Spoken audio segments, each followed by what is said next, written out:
Scott, this is the Global Digest Think Tank Group. You are our guest today. Why don't you let us know what you are exactly doing and where are you right? Yes, so Greenman Consultants provides consultancy advice to the renewable energy industry. And I do that across the UK, obviously, because that's where I am, but also across the Americas, North and South, and a little bit into APAC, mostly in Australia, but I've done some work in Japan also, and then throughout Europe. The main purpose I set the company up was to encourage the proliferation of renewable energy globally, just to kind of help with the energy transition and to take my skill set from 16 years now and to help others with their journey towards that. Let's The majority of what I do and I have done across my career has been wind, so onshore and offshore wind. And I've done some work in solar, some work in hydrogen, but the majority of what I know and what I deliver is in the wind sector space. see. So, all right. I mean, Scotland, you have a lot of wind, right? Do you deal with solar power as well?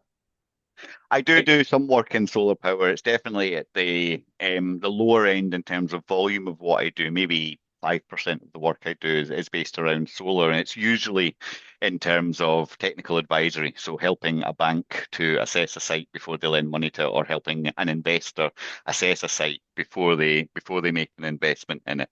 The rest is more around wind. But you're absolutely correct that some markets are better suited to solar, some markets better suited to wind.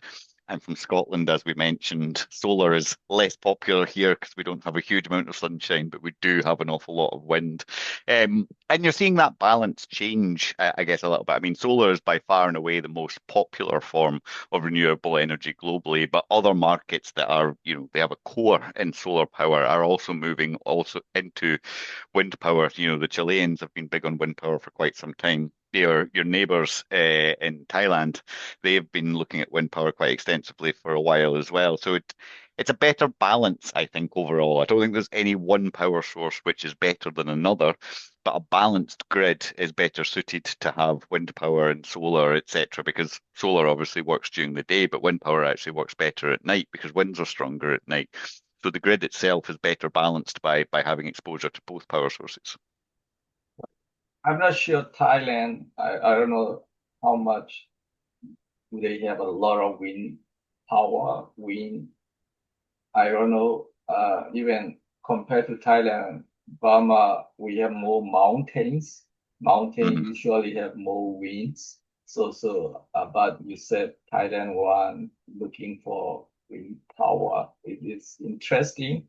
And and I want to know your own Green Man Consulting. I mean, is your company is Green Man Consulting is just you are doing for consulting, or you also provide all kind of developing uh, renewable energy, all kind of facility material, or what you can do. It's a consultancy service. I would provide development services. So if somebody says, I have a piece of land, a farmer, etc., and I would like to develop a wind farm, then I can step in, I can manage that process, I can help them step through each of these gateways, but I would not sell a wind turbine.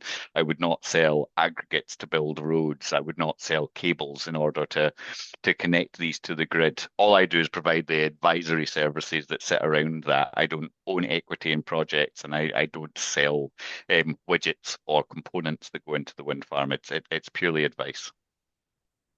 So I guess it depends on what type of advice I'm giving on a project to some extent, because I'm one person. This is a one-man band. I am a freelancer. So, I see. on a contract of millions of pounds, there's only so much work that I can do. However, on the side of the project that I can advise to, I recently advised on a project in the US before the Trump administration came in and sort of moved them onwards from looking at offshore wind. I worked on a transaction there where I advised a purchaser, somebody who's buying into an offshore wind farm on the spending of $6 billion on their acquisition of that wind farm. So involved in very, very large projects, but I don't get the Right. revenue flow through, I suppose. So then you are just doing consulting. Yes, yes. Then who get the revenue and who practically implement it? Whoever owns the asset is whoever benefits from the revenue. So the person or that project that I was talking about there, that was a project that was owned by Dominion Energy in Virginia and Stone Peak Infrastructure Capital. They bought the project. So those two people now co-own that project, and any revenue that flows through that project is their revenue, not mine. I Which would see. be nice, but also, like say, I'm one person. I'm not sure what I'd do with that level of revenue. So those Virginia company, they got that project. You can Yes, see like that. I see. yeah, So they got 6 billion project, right? yes. I see. Well, the overall project was 12 billion. They invested six in order to buy and build that project. I see. Basically, you said you are one man consulting, a kind of one man company, and Yeah. mainly for consulting. No, so I do work on, I guess, what you could call hyper local projects in the UK as well. So there's a project, I can't go into the details of it because there's a non-disclosure agreement in place, but working on a combined onshore wind and solar project that's 10 megawatts. That power will then be used to electrify a local manufacturing plant. And so I'm working with the landowner and the off-taker on developing that project from basically bare bones. There's nothing there at the moment. There's a field, and I will take them through the planning process and the procurement process to build that project. Um, so I guess the projects themselves are all privately owned. So they are owned I by see. developers and companies, etc. But there's also always a degree of interface with the government because the government holds the rules for permitting and planning and for consenting, depending on which market you're in. So you're always working to the government's guidelines, but the projects are owned Right. by the private sector. Right. So it means more or less the government involvement is essential, right? And Government involvement is yes, but not government ownership. I The see. government become a stakeholder in the project. So I guess in terms of what you're talking about, you will definitely have in some markets a government-owned entity which develops projects. I've not worked in a market so far where they were the only entity that was available. There's always been private entities as well. For example, I'm doing quite a lot of work in South America at the moment, and across South America, it's private developers that will be developing projects. And yes, there will be a state-owned entity which is also competing in the process, but there's nothing blocking private interests from competing in the market. So there's a real mixed bag there. I'm sure in other parts of the world that's slightly different. In terms of the interaction that I was talking about before, I guess for an example, in Scotland or in England and Wales, you have the Crown Estate or you have Crown Estate Scotland, which owns the actual seabed. So the seabed is owned by the Crown and is managed by Crown Estate or Crown Estate Scotland. And in order to build an offshore wind farm there, the developer must take a lease from that Crown Estate or Crown Estate Scotland. And that's your first level of government interaction. You must engage with the state in order to procure your seabed, in order to have the rights to develop your project. And once you've achieved those development rights, you then must go off and get your consents for that process. So you normally enter into a process which is 4 or 5 years long to study the seabed, study the site conditions, study how you're going to get your power to shore. You then enter that into the consenting process, and after some amount of time, the government will make a decision and say, yes, you can build, or no, you cannot build. At the end of that process, you go off and do a little bit more planning on the finances of the project, and then you go back to the government to get what's known as the contract for difference or the CFD, and that is your guaranteed offtake for the price of your electricity. Now, that used to last for 15 years. In the new system that's coming through under allocation round 7, that's going to last for 20 years. And that is your next level of government engagement. And now that you've cleared all of those hurdles, this private entity, this developer will have their project, they'll have all the contracts, they'll have their offtake, and then they can go off and build their project. They will build their project, they will provide their power under the terms of that contract for difference, and the revenue will go back to that developer. I see.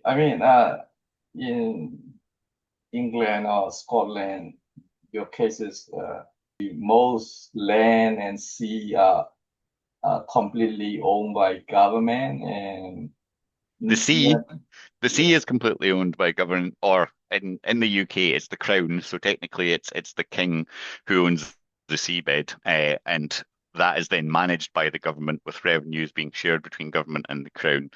The land itself is all now privately owned. The Crown owns some parts of land, but in the same way that all other private land ownership exists.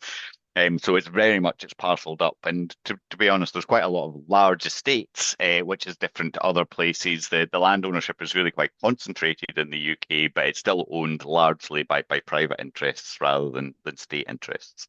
right. So if you see China, the Chinese citizen, they cannot own the land, Yes, all are owned by Chinese Communist government. yeah, So that such thing and other many countries, especially authoritarian or centralized government, they did not let them own completely to the private citizen, So that is the case. But in UK, private can own land completely. So yes. I mean, in such kind of background, dealing doing business also it can be also affected. So Yeah, yeah.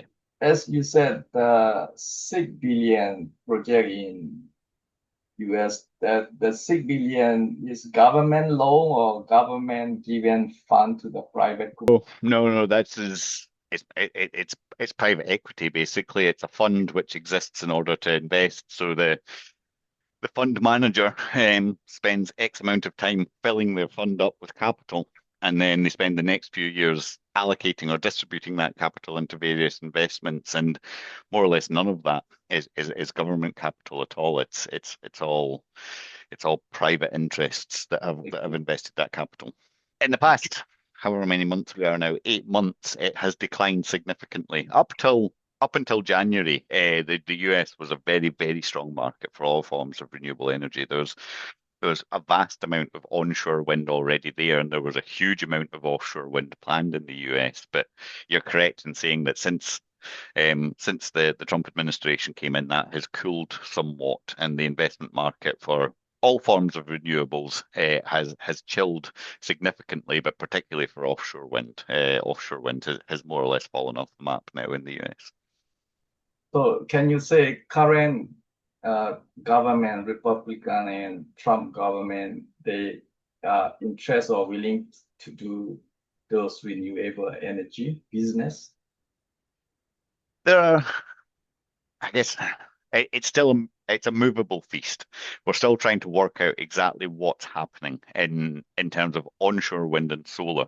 There are still interests which are lobbying in favor of onshore wind and solar, and they may or may not see some sense prevail in terms of what the level of federal support for that is. When it comes to offshore wind, there's no support whatsoever at a federal level. And offshore wind is entirely reliant on federal support because the seabed is federally owned, and therefore they are the final decision makers as to whether offshore wind progresses or not. So but I'm not sure you have any experience about innovation related to renewable energy.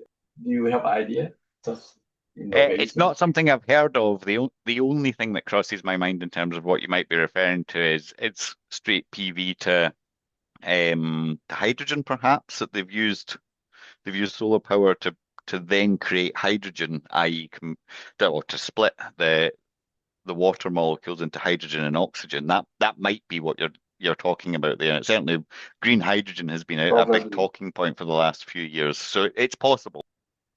So the key things I think in any new market taking forward renewables is to try to understand specifically what aspects they're after, because you can have cheap green electrons, and there's one process to follow for that.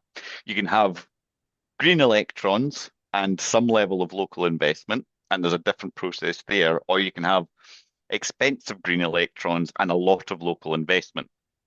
But it's impossible to have cheap green electrons with lots of local investment and a straightforward process. So you have to decide what your drivers are. Are you trying to create jobs locally? In which case that's absolutely fine, but your electrons won't be green. Are you trying to just create cheap green electrons, in which case that's also good, that's easy, but you won't get local jobs off the back of that. If you want somewhere in between, then there's a middle pathway that you can take that will balance those two options out and get you there that little bit faster because the local investment that's required to create local jobs takes some time and the planning process normally moves ahead of that. And once you start to understand which of those aspects you're trying to encourage in the new market, then it's a matter of bringing together a process which will streamline each of the things that you want. Because the developer that tries to create these projects is going to need access to and control of the land. They don't need to own the land, but they need to have a very long-term lease. They need to understand the planning process. So how would they go from a site idea to having a government mandated permit in their hand that says they're allowed to build, and how are they going to sell the power and for how much? Now, the number doesn't need to be known on day one, but the pathway to finding out what that number is does need to be known. So you need to get those three pieces in place: control of the land, understanding of the planning process, and understanding of the route to market. If you can put those three things in place, then you have the beginnings of an industry and you will start to get some degree of interest from the development market. Things like political stability do then come into play as well. So, how politically stable is the current regime? How long can we rely on these three things for? Or is there going to be a regime change? And is that going to fall apart? Or is this process guaranteed in a way that no matter what happens with the regime, these things will stand? So those are the questions that you need to answer to encourage kind of local development and a local industry. Right. And who can willing to do such kind of renewable energy? Mostly what you know is only for business purpose, or some people are doing part of UN program, carbon offset issue, and some are doing part of NGO issue. So what's The your the goal? primary starting point with this for, like I say, if you're going from nothing to establish a new market, the best entity to Right. work with is the World Bank. The World Bank has a lot of programs in place at the moment, particularly to do with offshore wind. They've been helping out in Vietnam, they've been helping out in Colombia, they're looking at Chile at the moment, they've been doing some work in Brazil. So they have a team that's dedicated to putting this sort of work in place. And that would be the ideal starting point for any other developing market that's trying to start an industry, is to get involved with the World Bank and start getting some sort of idea of what help can be given there. Thank you very much, Scott. Nice to talk to you today. Have You a as good well. day. Do let me know if you'd like to speak again. Thank you very Sure. much.